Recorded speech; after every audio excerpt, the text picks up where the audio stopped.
Think inflation hasn't hit you? Think again. I'm Charles Blaine, and this is Texas Tomorrow. Are you worried about your kids' future? You should be. You're listening to Texas Tomorrow with Charles Blaine.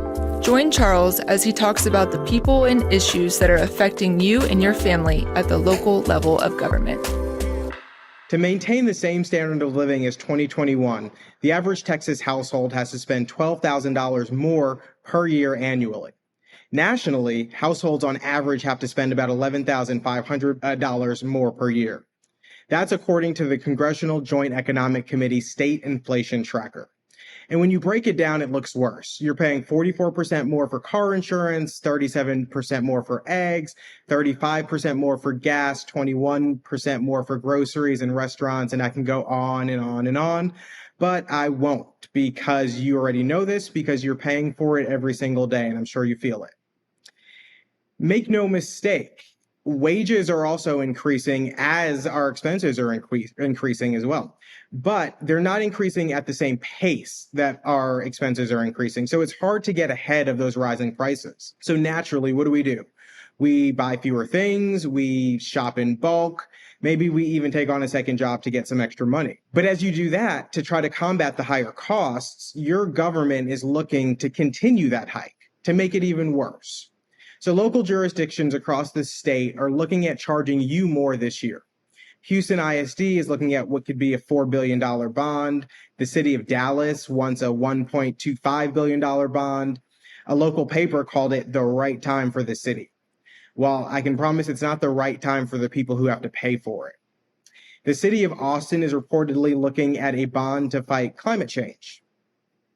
And Mansfield ISD is looking at a bond for $777 million. Similarly, Georgetown ISD wants one for $649 million. And I can also keep going on and on, but I won't. This May, Texans will decide on 270 bonds totaling $17.4 billion. 58% or $10.4 billion of that is just for schools. Surprisingly, though, this May will be the smallest amount up for bond elections since 2021.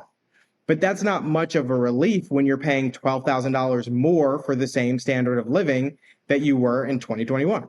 So it's expensive to really be alive. It's expensive to be alive in Texas, and it's about to get even more expensive if you approve of all these bonds. While they're often billed as coming with no tax increase, that's not really true. At best, what you can hope for is that your taxes won't increase or will at least go down a bit, but that's not likely the case.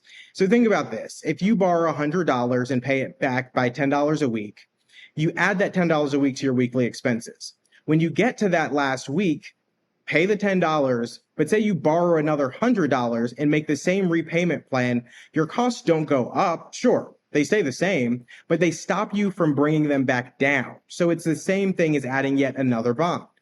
So think about that twice before you go and vote in May and before you go and vote in November for more debt and higher taxes. As always, thanks for tuning in. If you like what you see, make sure you share it on Facebook, Twitter, Instagram, wherever you see fit, and share it with your friends and family. And also reach out and let us know if there's an issue that you care about that we have yet to cover. Thank you.